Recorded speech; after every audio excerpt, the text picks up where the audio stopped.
اور flour mill والے black میل کر رہے ہیں گورنمنٹ کو، تو آپ مجھے یہ بتائیے کہ پھر ہم کیا کریں؟ مجھے اچھی طرح معلوم ہے، جب میں چیئرمین ایف بی آر تھا مجھے بہت اچھی طرح معلوم ہے کہ فلور مل والے کس طرح ٹیسٹ کے معاملات کی بنیاد پر پاکستان کی گورنمنٹ کو بلیک میل کرتے ہیں. تو یہ جو آپ کے زیدی صاحب یہ تو دلچسپ بات ہے. حکومت تو یہ کہتی ہے اور ریاست یہ کہتی ہے کہ ہم تو کسی مافیا سے بلیک میل، اور عمران خان کا تو یہ دعویٰ ہے. تو آپ کے دور میں یعنی باقاعدہ ریاست کو فلور میل مافیا جو ہے وہ بلیک میل کر رہا تھا؟ آج بھی کر رہا ہے، آج بھی کر رہا ہے. اچھا بتا دیں کون سے مافیا کے خلاف آپ نے ایکشن لے لیا؟ آپ مجھے بتا دیں کہ آپ نے شوگر کمیشن کی اتنی بڑی رپورٹ لی، کیا آپ نے شوگر ملوں کا ایک ڈسٹریبیوٹر بھی رجسٹر کرا سکے آپ آج تک؟ آپ مجھے بتائیں نا. آپ یہ کہہ رہے ہیں کہ مافیاز کو آپ نے کنٹرول کیا، آپ چلے گئے شوگر ملوں کے مالکان کے پیچھے جو کہ شوگر بنا رہے ہیں، وہ تو آپ کے سامنے ریکارڈ پر ہے. جو شوگر کی منڈیوں میں ڈیلر بیٹھے ہیں، آپ مجھے بتائیں، ابھی جائیں مارکیٹ میں اور بتائیں کہ کتنے ڈیلر رجسٹرڈ ہیں. آپ جائیں فرٹیلائزر کے کاروبار میں اور مجھے بتائیں کتنے ڈسٹریبیوٹر رجسٹر ہیں. آپ جائیں نا الیکٹریسٹی کے کنیکشن میں، آپ دیکھیں کہ انڈسٹریل کنیکشن 4.5 لاکھ ہے اس ملک کے اندر، کتنے لوگ رجسٹر ہیں؟ کون سی مافیا ہے جو کنٹرول میں آپ کے؟ یہ بیکار کی باتیں ہیں. پاکستان میں اسٹیٹ ختم ہو چکی ہے as far as tax rate concern. ٹھیک ہے، بہت شکریہ سابق chairman F B R Shabbar Zaidi صاحب. آپ کے وقت آپ ہمارے ساتھ میں جوائن کیا ہے. ڈاکٹر اکرام الحق صاحب نے معیشت دان ہیں، بڑی گہری نظر رکھتے ہیں جو اس وقت معاشی مسائل ہیں پاکستان کے ان پر. ڈاکٹر صاحب thank you very much for time. Doctor صاحب سوال یہ ہے، آج ریلیف پیکیج ایک تو کتنا افیکٹو ہوگا، کتنا ریلیف دے گا، اور دوسرا یہ پر کیپٹا انکم کی ہم بات کریں. بنگلہ دیش میں جی ڈی پی ٹو پر کیپٹا $2227 ہے، انڈیا میں 1961 ہے، اور پاکستان میں سب سے کم ہے $1279 جو فی کس آمدنی ہے. اب یہ جو دلیل دی جاتی ہے کہ خطے کے مقابلے میں پاکستان میں پیٹرولیم مصنوعات کی قیمتیں بہت کم ہیں اور وزیر اعظم نے آج کہا کہ مزید بڑھیں گی، تو کیا یہ کافی ہے، یہ دلیل کافی ہے، اور واقعی یہ بیلنس اکانومی ہے؟ جی میرا نہیں خیال. دیکھیے، ایک تو جب بھی ہم قیمتوں کا موازنہ کریں تو 3 چیزوں کو سامنے رکھنا چاہیے. ایک یہ کہ اس ملک میں لوگوں کی قوت خرید کیا ہے، دوسرا وہاں مہنگائی کی شرح کیا ہے، تیسری وہاں شرح نمود کیا ہے. ان دونوں ممالک کا جس کا وزیر اعظم محترم نے حوالہ دیا، ہم سے زیادہ غربت ہے وہاں پہ، مگر ساتھ ساتھ دیکھیے کہ ان لوگوں نے ترقی بھی کی ہے. جیسے ابھی آپ نے خود فرمایا کہ ان کی جو پر کیپٹا آمدنی ہے وہ ہم سے بہت آگے ہے. 71 میں پاکستان کی پر کیپٹا آمدنی پورے ہمارے ساؤتھ ایشیا میں سب سے زیادہ ہوتی تھی. تو کیا ہوا کہ ہم اتنا نیچے چلے گئے. پھر آپ ڈالر پیرٹی دیکھیں، ہم آج 170 پہ ہیں اور یہ 174 کو ٹچ کر کے واپس آیا ہے. جب IMF کے پروگرام میں جائیں گے تو خدا نہ خواستہ پھر بڑھنے کے امکانات ہیں. اور پھر آپ دیکھیے کہ بنگلہ دیش کے اندر یہ 86 کا ہے اور انڈیا کے اندر 74 کا ہے. پھر ان کی ایکسپورٹ دیکھیے، بنگلہ دیش کی ایکسپورٹ صرف $47 بلین ہے. میں انڈیا کا تو مقابلہ ہی نہیں کرتا، ان کا تو 10 گنا زیادہ ہم سے سائز ہے. اور ان کا جو آپ زر مبادلہ کے ذخائر ہیں وہ دیکھیے. پھر ان کی گروتھ 20% اس فرسٹ کوارٹر میں. ہم بھی کووڈ کا اثر ہوا ہے، ان پہ بھی ہوا ہے، مگر وہ لوگ سنبھل گئے ہیں اور ہم نہیں سنبھل سکے ہیں. وزیر اعظم محترم کا جو پیکیج ہے، میں اس کے بالکل متفق ہوں کہ ٹارگیٹڈ سبسڈی ہونی چاہیے، مگر اس سے بہتر تھا کہ وہ قیمتوں میں مستحکم رکھتے. باہر سے ہم جو ہے اب اناج بھی منگوانے لگے ہیں، نیٹ امپورٹر بن گئے ہیں ہم کھانے والی چیزوں کے، جب ایک زمانے میں ہم گندم شوگر کے باہر بھیجا کرتے تھے.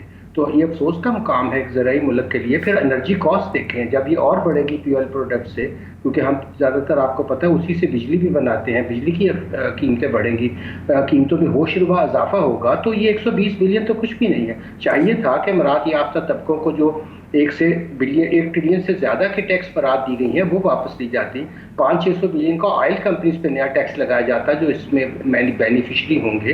اس کے علاوہ جو وہ انڈسٹری جو بہت زیادہ پیسہ کما رہی ہیں، اور جو ابھی شبر زیدی صاحب فرما رہے تھے، مڈل مین کو ٹیکس تو نہیں آپ کر سکتے ہیں نا. اگر وہ ونڈ فال گین کر رہے ہیں، آپ کی انتظامی صلاحیت نہیں ہے کہ ان کو روک سکیں. اول تو فری مارکیٹ اکانومی میں ایسی بات نہیں ہوتی. امریکہ نے ایک دفعہ 70 میں قیمتوں کو ریگولیٹ کرنے کی کوشش کی تھی اور بری طرح ناکام ہوئی تھی. آپ مارکیٹ فورسز پہ چھوڑیے. مجھے کہیے کہ میں اگر آپ کو سستی گندم دے سکتا ہوں، میں آپ کو سستی چینی دے سکتا ہوں، تو مارکیٹ میں لائیے. آپ مارکیٹ ٹھیک کیجئے، آپ ای مارکیٹ کی طرف جائیے، آپ مارکیٹ پلیس بنائیے جہاں لوگ اپنے گھروں میں ڈائریکٹ جو ہے سبزیاں منگوا سکے، دال منگوا سکے.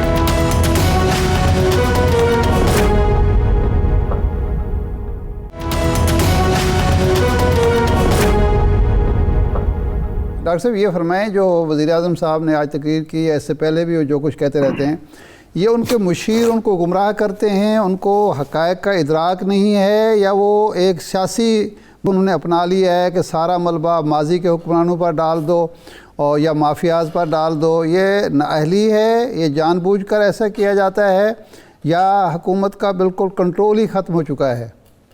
دیکھیے نا، آپ وزیر اعظم ہیں تو بہرکیف آخری ذمہ داری اور پہلی ذمہ داری دونوں آپ کی ہیں. آپ یہ نہیں کہہ سکتے کہ مجھے گمراہ کیا جاتا ہے یا میرے مشیر ٹھیک نہیں ہے. اگر آپ اپنے مشیر صحیح نہیں چن سکتے، آپ تشریف لائے تھے تو آپ نے فرمایا تھا کہ میں بہترین ٹیم چنوں گا، آپ نے فرمایا تھا میں ریاست مدینہ کا جو فلاحی ریاست ہے وہ قائم کروں گا. بہت امیدیں تھی اور آج بھی ہیں ہمیں ان سے، مگر جو ان کے اقدامات ہیں وہ اس کے بالکل برعکس ہیں. میں نے عرض کیا اگر آپ فلاحی ریاست بنانا چاہتے ہیں تو کیوں آپ نے امیر لوگوں کو اتنی مراد دی ہوئی ہیں؟ وہ ٹیکس کیوں نہیں دیتے ہیں؟ تاجر کیوں ٹیکس نہیں دیتے ہیں؟ مڈل مین کیوں اتنا بڑا پروفٹ کماتا ہے؟ یہ کہہ دینا کہ ذخیرہ اندوزی ہو رہی ہے تو یہ تو کافی نہیں ہے نا. ذخیرہ اندوزی ہوئی تو ریاست کہاں ہے؟ یہ جو اکرام صاحب یہ جو شبر زیدی صاحب کی تجویز ہے کہ 5 چیزوں کی راشننگ کر دی جائے، تو اس دور میں مارکیٹ اکانومی کے دور میں یہ ممکن ہے کہ ہم راشننگ کر سکیں اور اس سے فائدہ ہوگا یا کرپشن بڑھ جائے گی؟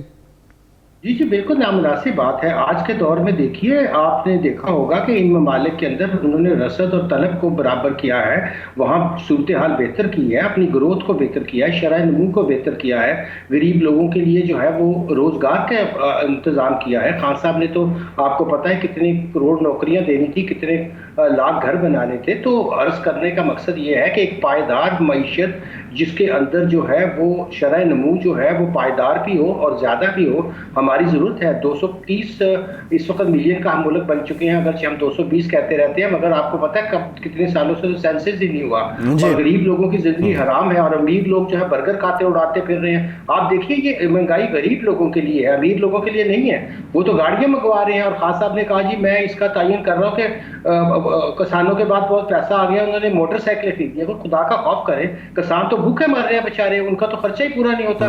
آپ یوریا کی بوری جو پہلے 3000 کی تھی آج 6000 کی ہے. جو پہلے بجلی کا بل ان کا کم تھا وہ اب ڈبل آ رہا ہے.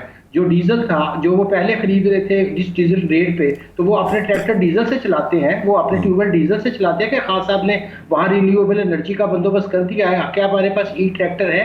کیا ہمارے پاس ای ٹیوب ویل ہے؟ تو دیکھیں جو ہمیں انرجی کا مسئلہ حل کرنا تھا، ہمارا اس وقت گردشی قرضہ کہاں ہے؟ بجلی کی چوری ہم نہیں روک سکے، ڈسٹریبیوشن کا نظام ہم نہیں بہتر کر سکے. پچھلی حکومتوں کو گالیاں دینے سے تو مسئلہ حل نہیں ہوگا. انہوں نے بھی برا کیا تو کیا ہمیں بھی برا کرنا چاہیے؟ آپ نے بڑا اچھا سال کیا شہادت صاحب. کیا یہ طے شدہ بات ہے کہ اگر پہلے کرپشن تھی، پہلے نااہلی تھی، پہلے جو تھی بری معیشت تھی، تو ہم بھی وہی کریں گے یا ان کو الزام بھی دیتے رہیں گے؟ اور لوٹی ہوئی دولت کتنی واپس لا سکیں ہیں خان صاحب؟ انہوں نے تو کہا تھا کہ مجھے کرپشن سے بڑی سخت نفرت ہے، مگر کرپشن کرنے سے تو مسئلہ حل نہیں ہوگا نا. ریٹریول کتنی ہوئی ہے، کتنا پیسہ واپس آیا؟ ڈاکٹر صاحب قوم تو یہ دیکھ رہی ہے. ڈاکٹر صاحب یہ بڑا ویلڈ سوال ہے آپ کا، لوگ بھی یہ جاننا چاہ رہے ہیں. لیکن ایک سوال یہ ہے کہ یہ جو 120 ارب روپے کا ریلیف پیکج ہے، آپ سمجھتے ہیں کہ جو آئی ایم ایف کی کنڈیشنز ہے، آئی ایم ایف کہیں نہ کہیں جا کے اس پہ معترض ہوگا، یہ اس کا کوانٹم اتنا ہے کہ یہ اتنا آئی ایم ایف کو ہرٹ نہیں کرے گا؟ ایک سوال یہ.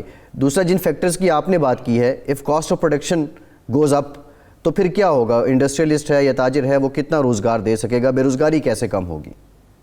جی دیکھیں نا، اگر ہم نئی صنعتیں لگاتے ہیں، اگر ہماری انرجی کاسٹ کم ہے، اگر ہماری جو ہے وہ گروتھ ریٹ جو ہے وہ بہتر ہے اور ہماری پر کیپٹا انکم بڑھتی ہے، تو اوور آل خوشحالی فلاحی ریاست کا یہی کانسیپٹ ہے نا جو ابھی آپ نے میرے سامنے ابھی وزیر اعظم محترم نے رکھا. ہم سب جو ہے ریاست مدینہ کی بات کرتے ہیں، مگر فلاحی ریاست بنانے کے لیے آپ امیر لوگوں پہ ٹیکس لگائیں گے. آپ تیل کی قیمتیں اگر آپ نے بڑھانی ہے تو 120 بلین کا، تو یہ تو 120 بلین سے زیادہ کی تو پہلے آپ قیمتیں 30-40% بڑھا دیں گے، پھر آپ کہیں گے جی میں نے پیکج دے دیا، تو اس کا تو کچھ حاصل نہیں ہوگا. ٹارگٹ سبسڈی بھی آپ کی ضائع جائے گی.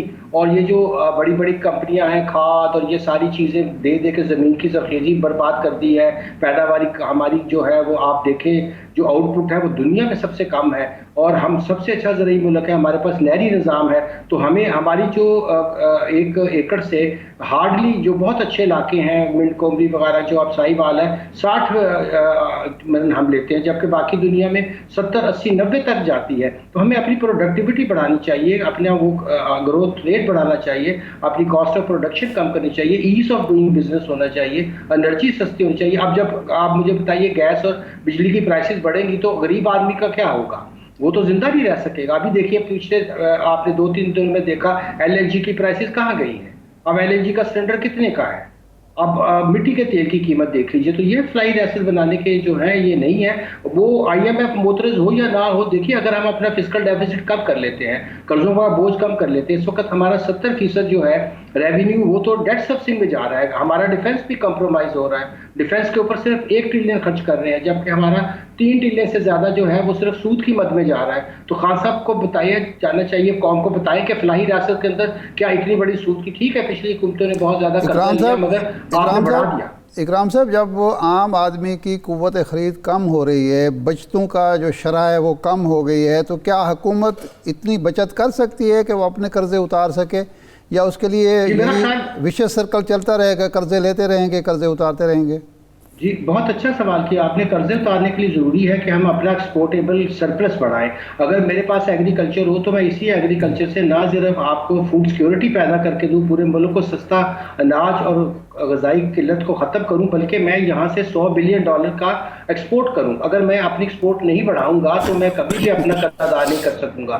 تو ارشاد عارف صاحب بہت اچھا سوال آپ نے کیا ہے. ہم نے اپنے ایگریکلچر کو کتنا پیچھے چھوڑ دیا ہے. میں عرض کر رہا تھا کہ ایگریکلچر کا تقابل دیکھ لیجئے کہ باقی ممالک کے اندر کتنی آؤٹ پٹ ہے. وہاں تو بجلی بھی فری ہے.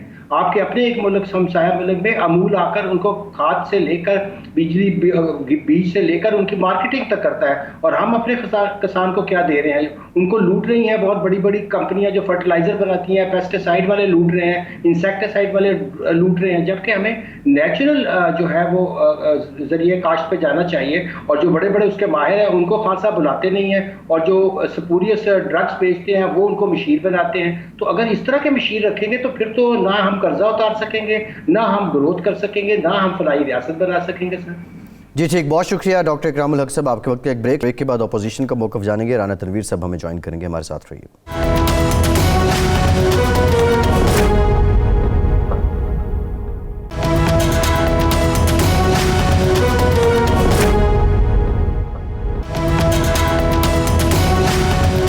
بریک کے بعد ایک بار پھر سے آپ کا خیر مقدم کرتے ہیں. ہمیں جوائن کیا ہے رانا تنویر صاحب نے, مسلم لیگ نون کے سینئر رہنما ہیں, سینئر پارلیمنٹیرین ہیں. رانا صاحب thank you very much for your time. آپ سے گفتگو کرتے ہیں.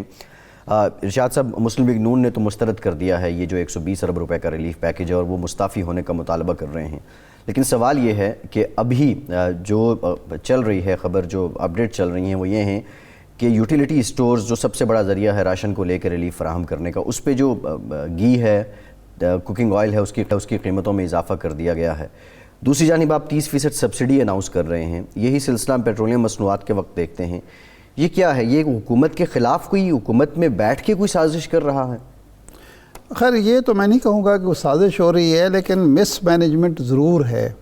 مثال کے طور پر یہ وزیر اعظم صاحب جو فرما رہے ہیں, آپ کو یاد ہے 2-3 پچھلے پروگراموں میں میں ان کے وزراء سے یہ بار بار سوال کر چکا ہوں کہ یہ جو ٹارگیٹ سبسڈی آپ دینا چاہتے ہیں اس کا طریقہ کار کیا ہوگا, میکنزم کیا طے ہوا ہے. ایک آدمی ہے وہ لاہور شہر سے کے علاقے جو باہر کے علاقے ہیں, مثال کے طور پر وہ اسی علاقے میں جہاں ہم بیٹھے ہوئے ہیں وہ یہاں رہتا ہے, اور وہ سبسڈی لینے کا کیا طریقہ ہوگا, وہ یوٹیلیٹی اسٹور پہ اس کو ملے گی. کیا اس علاقے میں اس کے گھر کے قریب یوٹیلیٹی اسٹور موجود ہے؟ کیونکہ وہ تو پورے پاکستان میں میرے خیال ہزاروں کی تعداد میں, لاکھوں کی تعداد میں بھی نہیں ہے, اور وہ شہروں میں ہیں, دیہات میں بھی بالکل نہیں ہے.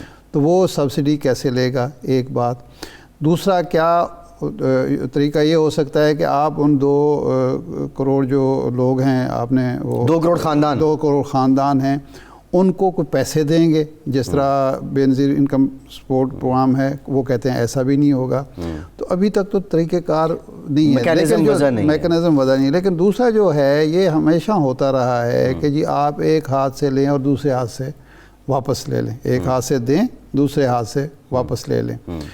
کہ اگر ایک مہنگائی آپ نے بڑھا دی 40%, سبسڈی آپ نے دے دی 30%, تو 10% تو پھر بھی اس آدمی کو, غریب آدمی کو نقصان ہی ہو گیا نا. جی آپ نے یوٹیلیٹی اسٹور پر چیزیں پچھلے 3 مہینے سے مسلسل اشیاء جو خورونوش ہیں ان کی قیمتیں بڑھا رہے ہیں, اور یہ کوکنگ آئل کی اور گھی کی قیمتیں آپ دوسری دفعہ بڑھا رہے ہیں. یہ چند دن پہلے بھی, چند ہفتے پہلے بھی بڑھ چکی ہیں. تو یعنی جو آپ نے اعلان کیا ہے اس کو فوری طور پر واپس بھی لے لیا ہے. اگر پیٹرول کی قیمتیں آپ بڑھاتے چلے جا رہے ہیں, کوکنگ آئل کی قیمتیں بڑھ رہی ہیں, آٹے کی قیمتیں بڑھ رہی ہیں, باقی چیزوں کی دالوں کی قیمتیں بڑھ رہی ہیں, اور اس کے بعد آپ سبسڈی بھی دے دیں, تو وہ کوئی حل نہیں ہے مسئلے کا. اس سے مشکلات میں آپ اضافہ ہوگا. منسٹر نے کہا تھوڑا بیلنس کریں, میڈیا تھوڑا بیلنس. اچھا ہاں, یہ عباس صاحب ویسے آسان ترین حکمران کوئی بھی ہو, ہمیشہ وہ شیشہ دیکھ کے یہ نہیں سوچتے کہ میری شکل کیسی ہے.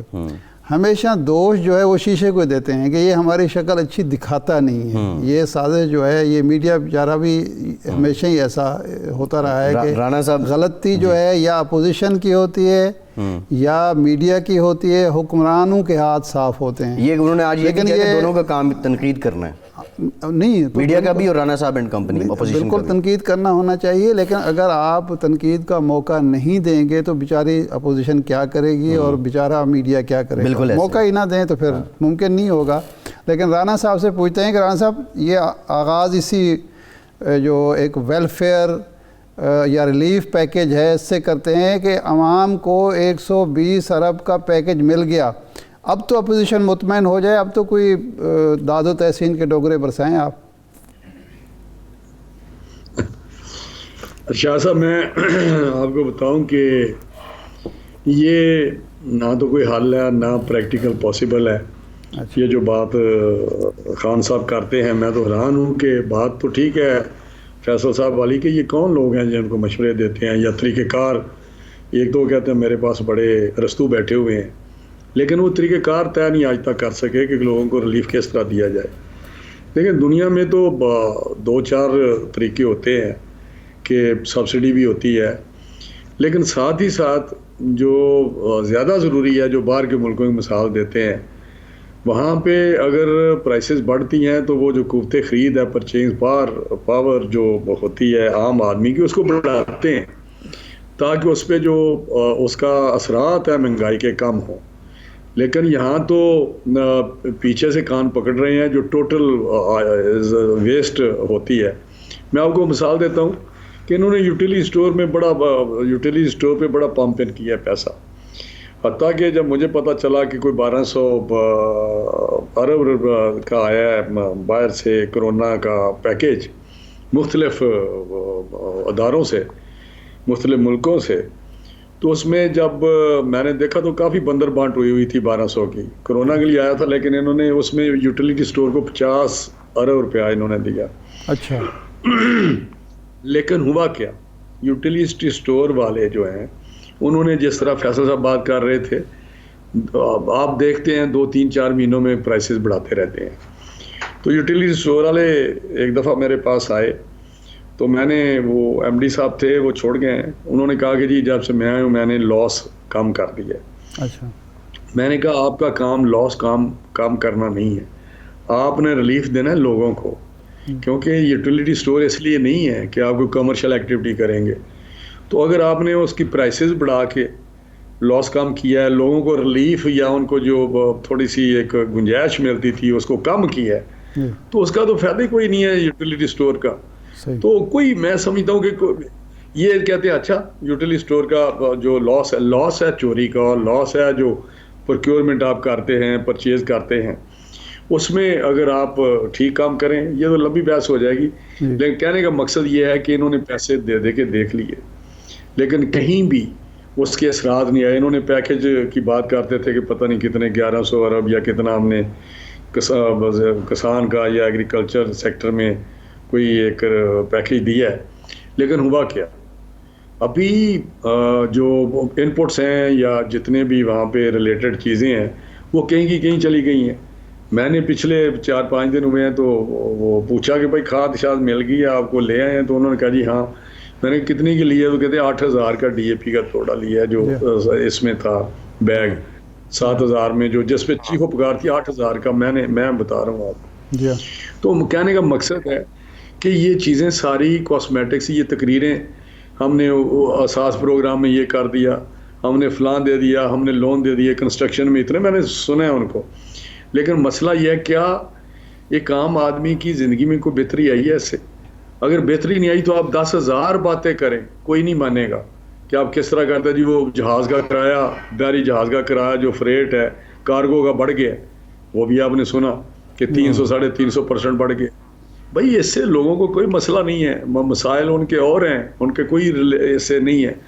آپ جب تک کوئی ایسا میکانزم آپ سمجھتے ہیں, دیکھیں اس میں کوئی شک نہیں باہر چیزیں مہنگی ہوئی ہیں, اس میں کوئی شک نہیں کہ آپ نے ڈی ویلیو کیا ایسا جس سے تھوڑا سا اور فرق پڑا ہے قیمتوں پہ. لیکن بات یہ ہے کہ کیا جو بیچ میں ایک تیسرا فیکٹر ہے جو آپ کے ہاتھ میں ہے اس کو آپ نے کنٹرول کیا ہے؟ جس طرح بھی شبر زیدی صاحب آپ کے پاس بات کر رہے تھے, بات تو ٹھیک کر رہے تھے, آپ کے پاس میں کوئی چیز ہی نہیں. وہ تو کہہ رہے تھے نون لیگ کے بندے جی, انہوں نے تو اسٹیٹ اوے کہ نون لیگ کے لوگ انہوں نے یہ کہا, لیکن رانا صاحب وزیر اعظم بھی یہ کہتے ہیں کہ پیپلز پارٹی کے اور مسلم لیگ کے جو لیڈر پیسہ لوٹ کے باہر لے گئے ہیں وہ اگر آ جائے تو پھر یہ مہنگائی ختم ہو سکتی ہے. اصل ذمہ دار آپ لوگ ہیں, حکومت کا کوئی قصور نہیں ہے اس میں یا عمران خان کا. اب میرا رہی ہے گسا پٹا جو ہے ان کا نیریٹو ہے, اس کو تو اب دفن ہو چکا ہے, آپ اس پہ تو ڈسکس کرنا ہی ایک فضول ہے. لوگ ہنستے ہیں اور مذاق کرتے ہیں کیونکہ جو کیسز ہیں ان کی حقیقت بھی ان کو پتہ ہے کہ کیسز کیا ہیں, کس طرح کے انہوں نے بنائے ہیں اور وہ چاہتے کیا ہیں. لیکن میں سمجھتا ہوں اس کو چھوڑے, صحیح جو پریکٹیکل ایک گراؤنڈ ریالٹی اس میں آئے کہ لوگ سوچتے کیا ہے. لوگ کہتے ہیں یہ اس کو چھوڑیں. شروع میں تو ان کا یہ سودا بک گیا کہ شاید اب تو لوگوں میں اتنی اویئرنیس ہے, میڈیا ہے, ٹی وی ہیں, اخبارات ہیں, خود ذہن بھی رکھتے ہیں, تو وہ سوچتے ہیں یار بات حد ہو گئی ہے, یہ کیسی بات کرتے ہیں. جب لوٹ مار تھی اس وقت تو چیزیں سستی تھیں, جب جس ٹائم کی یہ باتیں کرتے اس وقت تو پاکستان خوشحال تھا, جس وقت یہ باتیں کرتے اس وقت تو انفراسٹرکچر بن رہا تھا, بجلی کے کارخانے لگ رہے تھے. نہیں رانا صاحب, زیدی صاحب نے جو بات کی ہے وہ یہ کہہ رہے تھے کہ جو تاجر ہے, بالخصوص تاجر ہے اور جو مڈل مین ہے, یہ نون لیگ کا ووٹر ہے اور یہ ایک مافیا کی شکل اختیار کر چکا ہے. اور وہ یہ بھی کہنا چاہ رہے تھے ان کی ڈوریاں آج بھی شاید نون لیگ ہی ہلاتی ہے. تو کیا یہ حقیقت ہے کہ یہ آپ کے کنٹرول میں ہیں یہ تاجر لوگ؟ اگر تاجر ہمارے کنٹرول میں ہیں, ہمارے ووٹر ہیں, اگر یہ ساری کمیونٹی ہمارے کنٹرول میں ہیں تو ان کو ووٹ کہاں سے ملے ہیں جو کہتے ہیں ہمیں ووٹ ملے ہیں؟ تو پھر بات ہماری مانے نا کہ انہوں نے دھاندلی سے آئے ہیں اور یہ سلیکٹڈ ہیں اور سارے یہ نہ باتیں کریں اس قسم کی. کون سے آپ کو نہیں پتا, تنظیمیں بنی ہوئی ہیں, وہ ان کے ساتھ بیٹھتے ہیں, بات کرتے ہیں اور یہ خود ان کو ساری چیزیں کرتے ہیں. لیکن کیا انہوں نے کبھی کوئی ایسی چیز کی ہے؟ کوئی مجھے پریکٹیکل بتا دیں.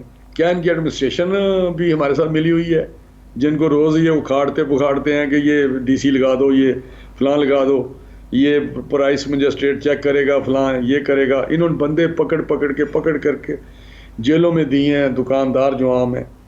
میرے شہر میں آئے دن ریڈ ہوتے ہیں, جرمانے ہوتے ہیں اور ساتھ ہی جیلوں میں چلے جاتے ہیں. تو میں سمجھتا ہوں یہ ساری چیزیں آپ کے سامنے ہیں. ٹوٹل مس مینجمنٹ, ایل پلاننگ, کوئی ان کو پتہ ہے نہیں ہے کرنا کیا ہے, کس ڈائریکشن کیا لینی ہے. بس بیٹھے ہوئے ہیں, پیکج دے دیں, فلاں چیز دے دیں. بھائی پیکج جا کدھر رہے ہیں؟ اربوں کی بات کرتے ہیں, مجھے تو سمجھ نہیں آتی ہے. اربوں. اب یہ کہتے ہیں گیس بھی نہیں ہوگی. یہاں اسلام آباد میں لوگوں کے کچن میں گیس نہیں ہے, وہاں چولہے نہیں جا رہے, کھانا نہیں پکا رہے, اور کدھر ہوگی؟ تو میں آپ کو بتاؤں گیس اور مہنگی بھی کر رہے ہیں. مجھے ابھی کسی نے کویشچن کیا, کسی نے مطلب ویسے ہی کہ جی گیس تو اور مہنگی کر رہے ہیں. تو میں نے کہا جتنی گیس مہنگی کر دیں گے لوگوں کو دیں تو صحیح نا. اب تو حال یہ ہو گیا ہے کہ میں بات کر رہا تھا, میں نے کہا کہ فلان جگہ ٹول پلازا ہے, وہاں 45 منٹس لگتے ہیں اس کو کراس کرنے میں, کالا شکاکو. تو میں نے بات کی یہاں سینئر لوگوں سے, میں نے کہا یار اس کو وہ ہب ہو گیا ہے, لوگ پیسے دینے کو تیار ہیں لیکن ان کو جس طرح نہیں وہ ایک کہاوت, وہ کہتا جی ہمیں لائن میں نہ لگائیں, ہمیں جتنا ٹیکس لینا ہے لے لیں, لیکن ٹیکس بھی ہمیں لائن میں لگ کے دینا پڑتا ہے, ہمیں باری کا انتظار کرنا پڑتا ہے. خدا کے لیے ہماری باری تے آ جائے. رانا صاحب یہ فرمائیں کہ یہ آرڈیننس آ گیا, نیب آرڈیننس میں مزید ترمیم کر دی گئی اور چیئرمین نیب کو اب پریزیڈنٹ صاحب لگائیں گے ترمیمی آرڈیننس کے تحت. اگر یہ بھی سنا جا رہا ہے کہ ایک اور ترمیم آنے والی ہے, اس میں اور ترمیم آ جائے, یہ واپس لے لیا جائے, تو اب اسمبلی کا اجلاس بھی ہو رہا ہے, وہ منظور کرانا چاہ رہے ہیں یہ سارے آرڈیننس جو ہیں وہاں مشترکہ اجلاس سے. آپ کی کیا اسٹریٹجی ہے؟ ایک تو یہ آرڈیننس میں جو ترمیم ہوئی ہے اس سے آپ متفق ہیں, اور دوسرا آپ کی اسٹریٹجی کیا ہے؟ آپ اگر متفق نہیں ہیں تو اس کو ریجیکٹ کیسے کریں گے؟ بالکل متفق نہیں ہیں, ہم اس کو مسترد کرتے ہیں اور پوری قوم اس پہ انگلیاں اٹھا رہی ہے کہ یہ جو ترمیم اب لائے ہیں اس پہ کسی کو شک و شبہ رہ گیا کہ یہ اسپیسیفک ایک گروپ کے متعلق سارا کوئی لا بنایا جا رہا ہے. لیکن میں آپ کو بتاؤں ان چیزوں سے بندہ بچ نہیں سکتا, لا آف نیچر ہے ارشاد صاحب, وہ پرویل ہونا ہی ہونا ہے. تو یہ آپ کیوں اس قسم کی باتیں کام کر رہے ہیں؟ آپ کسی کو شک نہیں, نہ آپ کو نہ مجھے یا کسی کو بھی شک نہیں ہونا چاہیے کہ یہ کیا کر رہے ہیں. میں ان کو مشورہ دوں گا کہ ایک آرڈیننس نکال لیں, اس میں جو 100 200 300 400 بندہ ان کا ہے جس کو یہ محسوس کرتے ہیں یہ پولیٹیکلی مجھے تھریٹ ہیں, اس کو یہ ڈسکوالیفائی کر دے کہ آرڈیننس نکال دیں, بات ختم ہوئی. نہیں آپ مسترد کرتے ہیں رانا صاحب, آپ چیلنج کیوں نہیں کرتے؟ پہلا آرڈیننس آیا اس کو چیلنج نہیں کیا گیا, 6 اکتوبر کو آیا, اب یہ اس کے بعد والا آ گیا, اس کو بھی چیلنج نہیں کیا گیا. اس کو چیلنج کیوں نہیں کیا جاتا؟ مسترد اور مسترد تو کرتے ہیں آپ. شاہد خاقان عباسی صاحب نے کہا تھا کہ پارٹی نہیں بھی کرے گی تو میں کروں گا, لیکن ابھی تک آپ نے نہیں کیا. نہیں, ہم چاہتے ہیں ایک ہی دفعہ ساری امینڈمنٹس کر لینا, پھر ہم چیلنج کریں گے, کیونکہ روزانہ تو آپ کہتے ہیں ایک اور امینڈمنٹ لا رہے ہیں, تو اب ایک پتہ تو چلے یہ ٹھہرتے کدھر ہے. وہ سمجھتے ہیں یہاں سے یہ نکل جائیں گے بچ کے تو وہاں امینڈمنٹ لے آتے ہیں, وہ کہتے ہیں یہاں سے نکل جائیں گے تو وہ کہتے ہیں آپ نے دیکھا وہ اسپیسیفک نہیں ہے جی امینڈمنٹس آئی ہیں کہ 6 اکتوبر سے پہلے. وہ تو بالکل ہی میں سمجھتا ہوں یہ اسٹینڈ نہیں کرے گا ان دا آئی آف لا, کسی عدالت میں یہ اسٹینڈ نہیں کر سکتا. یہ کس طرح ہو سکتا ہے؟ کیا اسپیسیفک ایک گروپ کے لیے, ایک طبقے کے لیے, ایک پارٹی کے لیے آپ لا بنائیں؟ یہ تو نہیں, دنیا میں کسی جگہ پہ نہیں ہے. تو میں سمجھتا ہوں کہ پہلی دفعہ دیکھا کہ اتنے لاز اس قسم کے بن رہے ہیں, قانون سازی ہو رہی ہے جو شاید ڈکٹیٹر کے ٹائم پہ بھی نہیں, وہاں پہ بھی ایک NRO آیا تھا جو اسپیسیفک تھا. میں سمجھتا ہوں وہ بھی ایک بہت ہی, اس کو آج بھی یاد ہوگا آپ کو, کہا جاتا ہے کہ یہ کیوں ہوا تھا, اس قسم کا NRO یا لا کیوں بنا تھا اسپیسیفک. اور دوسری جو بات, خیر اس کو اسٹرائک ڈاؤن بھی کر دیا تھا سپریم کورٹ نے, آپ کو یاد ہوگا, انہوں نے کہا نہیں ری اوپن کرتے سارے.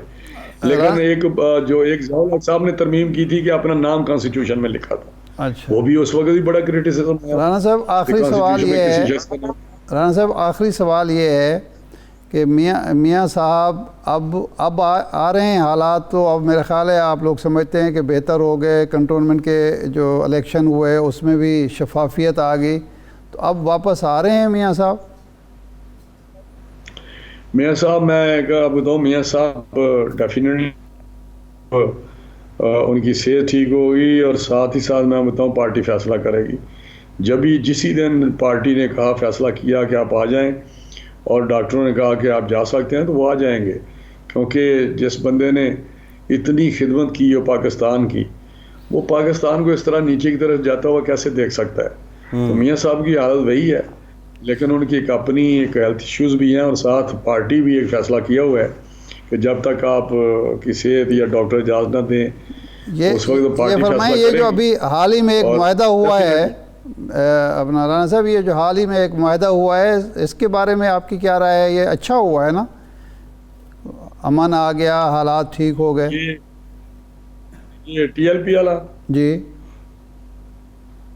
TLP دیکھیں معاہدہ بالکل, اگر وہ انہوں نے معاہدہ کیا ہے تو میں کہتا ہوں چلیں ایک ہوا تو ایک چیز تو ختم ہوئی ایشو, لیکن the way this government handle this issue, میں سمجھتا ہوں اگین بھی میں کہوں گا کہ پہلے انہوں نے ایک ایگریمنٹ کیا, وہ سائن کیے, بھائی اس وقت بھی آپ سوچیں کہ ہم کس حد تک جا سکتے ہیں, کس حد تک نہیں جا سکتے. آپ فراڈ تو نہ کریں کسی سے, یہی وجہ تھی نا کہ انہوں نے دوبارہ اسی پہ آئے کہ جی پہلا جو ایگریمنٹ تھا اس پہ انہوں نے عمل درآمد نہیں کیا. اب بھی انہوں نے کیا کیا ہے؟ اگر تو معاہدہ مجھے بتائیں گے, اگر یہ خفیہ معاہدہ رکھیں گے, کون سی چیز ہے ایسی خدا نخواستہ کہ اگر ایک جماعت کے ساتھ آپ معاہدہ کر رہے ہیں تو اس کو خفیہ رکھنا ہے, وہ کہتا ہے جی ہم پبلک نہیں کریں گے. ہمیں وہ تو کہتے ہیں جی 10 دن پبلک نہیں کریں گے تاکہ اوپن ڈیبیٹ نہ شروع ہو جائے، پبلک ڈیبیٹ نہ ہو جائے، آمد درآمد ہو جائے تو پھر اوپن کر دیں گے. نہیں، اور شکوک و شبہات پیدا ہوتے ہیں. نہیں، یہ کوئی بات ہے؟ یہ معاہدہ ایک پبلک پراپرٹی ہے، ہر بندہ کنسرن ہے اسے. 10 دن کریں گے، نہیں کریں گے. میں سمجھتا ہوں کہ پتہ نہیں کون سے ان کے ساتھ لوگ ہیں جو مشورہ دیتے ہیں. جی اگر ٹھیک اچھا معاہدہ کیا ہے رانا صاحب، آپ مطالبہ نون لیگ کا بھی یہ ہے کہ اس کو پبلک کیا جائے، آج باضابطہ طور پہ بھی کر دیا گیا. بہت شکریہ رانا تنویر صاحب آپ کے وقت کا. ایک بریک کے بعد یہ آپ کو بتائیں گے کہ نیب نے جو اب تک رقم ریکور کی ہے وہ وزارت خزانہ جو کہہ رہا ہے کہ کہاں جمع ہوئی ہے، ہم آپ کو بتائیں گے کہ کہاں جمع ہوئی ہے. بریک کے بعد ہمارے ساتھ رہیے.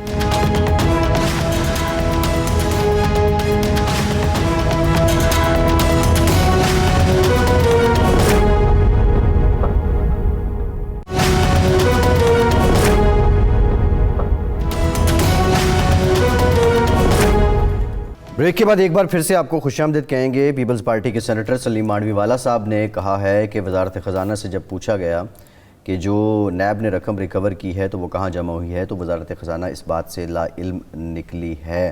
وزارت خزانہ نے کہا کہ جو بجٹ نیب کو دیتے ہیں وہ تو ہمیں پتہ ہے، لیکن جو وہاں سے ریکوری ہوئی وہ ہمیں معلوم نہیں ہے. ارشاد صاحب، یہ رقم کہاں جمع ہوئی؟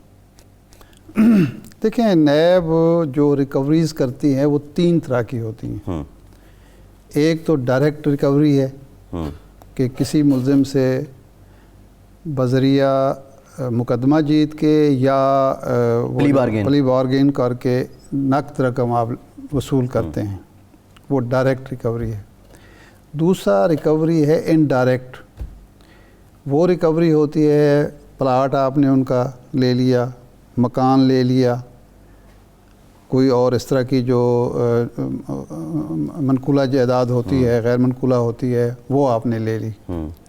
اور تیسری ہوتی ہے کہ جی ایک شخص پر 1 ارب کا سمجھتے ہیں آپ نے کیلکولیٹ کیا ہے کہ 1 ارب روپیہ اس نے غبن کیا ہے، اس کا آپ نے ریفرنس داخل کر دیا کہ جی یہ رقم ہم نے تفتیش کی ہے، اس کے ذمہ بنتی ہے، ریسیویبل ہے. اور وہ انڈائریکٹ ریکوری کی ایک صورت ہے کہ وہ جب عدالت کا فیصلہ ہوگا تو آپ کو وصول ہوگی. اب یہ جو ڈائریکٹ آپ کی ریکوری ہے، وہ رقم جو ہے یہ 816 ارب جو ہے، اس میں ڈائریکٹ اور انڈائریکٹ 2 طرح کی، وہ جو ریفرنس والی ہے وہ نہیں رقم شامل جی، وہ اس میں کیلکولیٹ نہیں ہوئی. کیلکولیٹ یہ ہوئی ہے کہ جو آپ نے کسی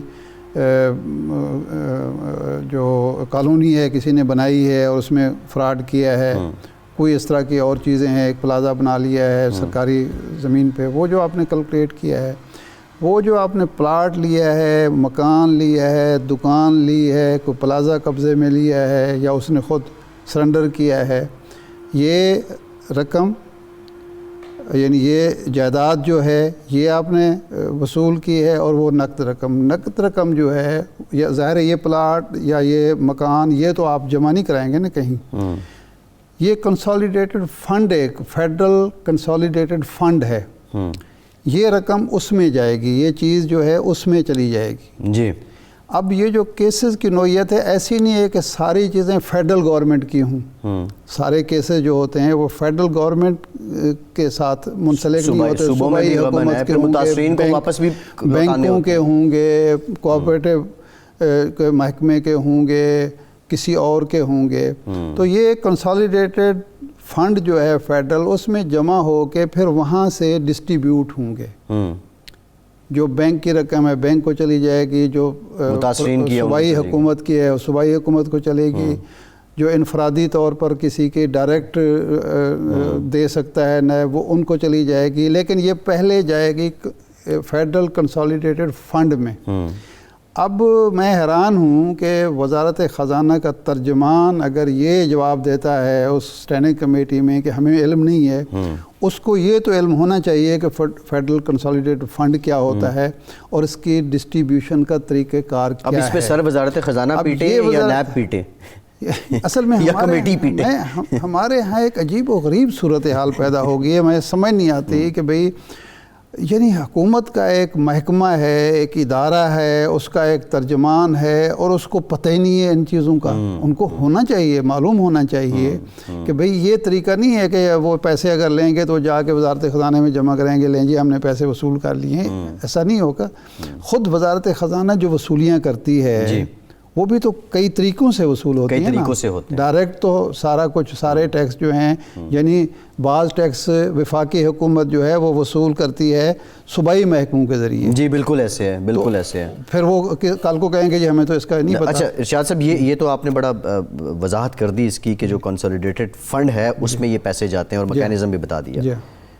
اطلاع یہ ہے کہ جو نیب ترمیمی آرڈیننس آیا اس میں چیئرمین نیب کو ہٹانے کا اختیار صدر کو دیا گیا تھا، اب وہ واپس لیا جا رہا ہے اور سپریم جوڈیشل کونسل کو پھر سے تفویض کیا جائے گا.